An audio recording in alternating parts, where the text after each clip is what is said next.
Imam Ali Khamenei yang berjudul Ketika Cinta Berlabuh. Nah, Imam Ali Khamenei dalam Ketika Cinta Berlabuh menjelaskan tentang bagaimana pernikahan yang pada gilirannya membentuk sebuah rumah tangga itu berperan penting dalam menciptakan peradaban atau masyarakat yang beradab. Nah, di dalam buku ini, Ketika Cinta Berlabuh, Imam Ali Khamenei menjelaskan tentang 4 ucapan dan 7 bimbingan. Nah, izinkan saya untuk meringkas atau meresensi buku dari Imam Ali Khamenei ini ke dalam 8 nasihat pernikahan. Yang pertama, mengapa sih kita harus menikah? Apa esensi dari pernikahan? Apa tujuan dari pernikahan? Nah, pernikahan itu bukan semata-mata untuk pemenuhan keinginan seperti harta, tahta, atau nafsu semata. Lebih luhur daripada itu, pernikahan justru untuk menyempurnakan akhlak dalam beragama. Mengapa kita menyebutkan akhlak dalam beragama? Karena bisa saja seseorang menyatakan bahwa tanpa menikah pun akhlak saya bisa semakin membaik. Nah, makanya harus digarisbawahi bahwa akhlak dalam beragama atau akhlakul karimah. Kenapa? Karena berbeda antara akhlak yang berpandangan dunia materi dengan akhlak dalam pandangan dunia ilahi. Sehingga pernikahan dalam pandangan dunia ilahi atau Islam merupakan salah satu fondamen untuk menyempurnakan esensi kemanusiaan. Nah, nasihat yang kedua yang dijabarkan oleh Imam Ali Khamenei dalam buku ini adalah peran dari rumah tangga. Bahwa rumah tangga adalah jiwa dari suatu bangsa. Jika ingin melihat sebuah tatanan masyarakat, maka lihatlah kondisi dari setiap rumah tangga yang ada dalam masyarakat tersebut.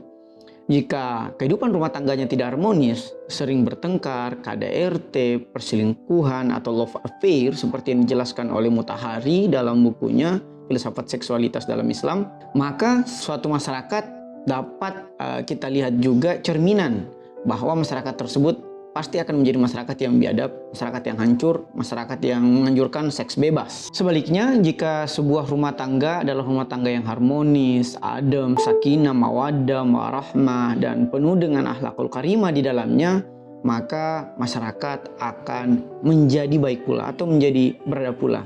Nah, secara logika, masyarakat adalah kumpulan dari rumah tangga, sehingga rumah tangga yang baik merupakan fundamen dari masyarakat yang baik. Lebih lanjut, misalnya Aim Safwan dalam bukunya Kosmologi Perempuan menjelaskan bahwa perempuan pada dasarnya adalah esensi atau jiwa dari rumah tangga. Di sini kita dapati kebenaran dari sabda Rasulullah SAW bahwa perempuan adalah tiang bangsa. Jadi perempuan adalah jiwa dari rumah tangga dan rumah tangga adalah jiwa masyarakat. Untuk memperbaiki masyarakat, perbaiki rumah tangga. Untuk memperbaiki rumah tangga, perbaiki atau muliakan perempuan yang ada dalam rumah tangga tersebut, mulai dari ibu, istri, anak, maupun saudari perempuan kita. Nah, nasihat yang ketiga dari buku ini adalah dampak dari sebuah masyarakat yang menganjurkan seks bebas atau dampak dari sebuah rumah tangga yang tidak harmonis, maka akan terjadi hancurnya tatanan masyarakat. Misalnya kalau kita melihat kondisi real yang ada di barat, bagaimana seks bebas di barat sangat mudah didapatkan, baik itu di barbar atau di teman kantor ataupun melalui propaganda film dan novel yang ada di media barat. Nah, yang terbaru misalnya film dokumenter di Netflix yang berbicara seputar skandal seorang laki-laki dalam menggunakan sosial media, yaitu Tinder. Nah, di resensi kami juga sering mencoba menganalisis atau melakukan meta-analisis, yaitu penelitian terhadap penelitian terkait suatu tema tertentu, misalnya melalui film dan buku. Nah, nasihat yang keempat adalah apa sih hak-hak suami dan istri? Nah, tentunya laki-laki berhak memimpin rumah tangga jika itu berada dalam sektor publik dan maskulin. Sebaliknya, jika hal tersebut berada dalam sektor domestik dan feminin, maka itu adalah wilayah domain kepemimpinan dari perempuan. Disinilah keseimbangan harus kita jaga. Seperti kata Soekarno dalam buku Sarinah, Sarina itu merujuk kepada pengasuh Soekarno ketika Soekarno masih kecil. Soekarno menjelaskan bahwa laki-laki dan perempuan adalah sepasang langkah kaki. Jika suatu langkah masyarakat ingin menyempurna, maka tidak boleh langkah kaki kanan terus atau langkah kaki kiri terus yang membuat perjalanan suatu masyarakat atau bangsa itu lumpuh atau pincang. Nah, lebih lanjut misalnya juga Ali Saryati menjelaskan dalam bukunya Fatimah is Fatimah bagaimana perempuan bukan hanya berperan pada sumur, dapur, dan kasur, tapi di saat yang bersamaan setelah perempuan menyelesaikan kewajiban sektor domestiknya, perempuan dapat berperan pada sektor sosial atau sektor publik. Tentunya tanpa menyepelekan atau mengabaikan perannya dalam rumah tangga. Nah, ada juga buku yang menarik yang ditulis oleh istri dari Bill Gates yang berjudul The Moment of Life. Situ dijelaskan bahwa ada beberapa pekerjaan-pekerjaan dalam tanda kutip rumah yang secara taken for granted itu dibebankan kepada perempuan.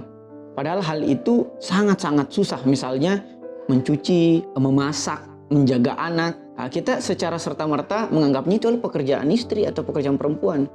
Padahal hal-hal tersebut merupakan sesuatu pekerjaan yang tidak dibayar. Jika kita menganggap itu adalah jaminan bagi pekerjaan perempuan, maka kita secara tidak langsung menyatakan bahwa istri atau perempuan atau ibu-ibu kita adalah pembantu rumah tangga itu sendiri. Maka keseimbangan lagi-lagi harus diterapkan dalam komponen rumah tangga.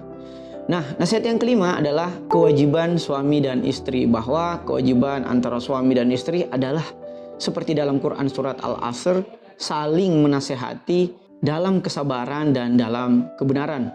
Bahwa sepasang suami istri bukan saja sebagai teman hidup seperti dalam lagu Tulus, tetapi teman menyempurna baik itu di dunia maupun di akhirat. Nah, buku dari Haidar Bagir yang berjudul Surga Dunia Surga Akhirat itu secara gamblang menjelaskan bagaimana kita dapat meraih surga akhirat kita melalui surga dunia kita.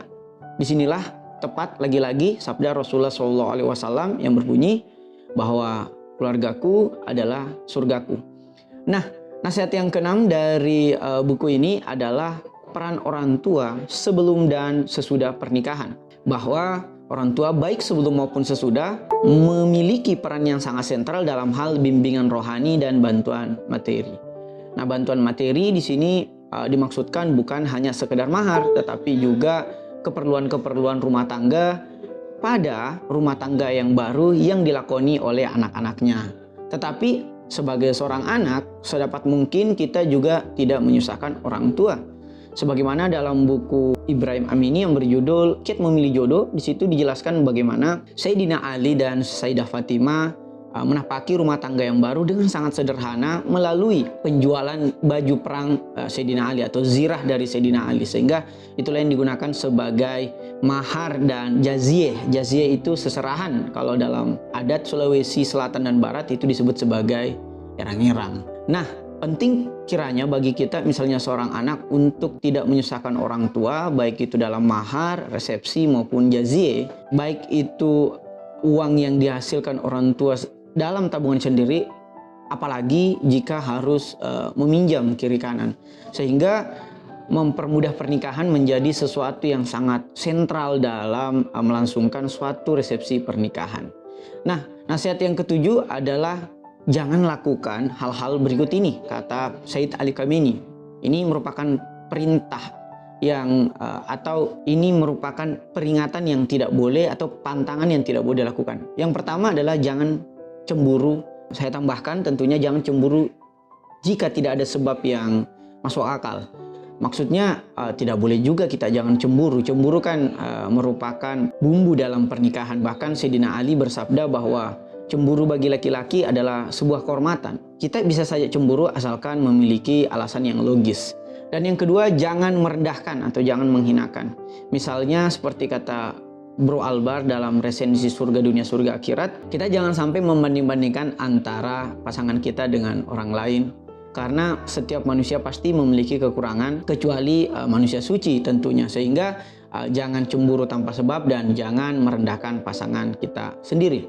Dan kiat atau nasihat yang terakhir dari Imam Ali Khamenei adalah permudahlah 3 hal berikut ini, yaitu mahar, resepsi dan seserahan. Mahar maksudnya adalah uang panai kalau dalam tradisi Sulawesi. Nah, berapa sih batasan atau restriksi dari uang panai pada kasus Rasulullah SAW termasuk keluarganya? Nah, Rasulullah kemudian datang untuk memberantas adat-adat yang jahiliyah, yaitu saling bersaing untuk meninggi-ninggikan mahar, sehingga Rasulullah membatasi pada 14 koin emas saja. Nah, setelah saya search tadi, 14 koin emas itu, satu koin emas itu setara dengan 4,25 gram emas saat ini. Sehingga jika 4,25 gram emas dikalikan dengan 14 koin emas, itu setara dengan 59,5 koin emas.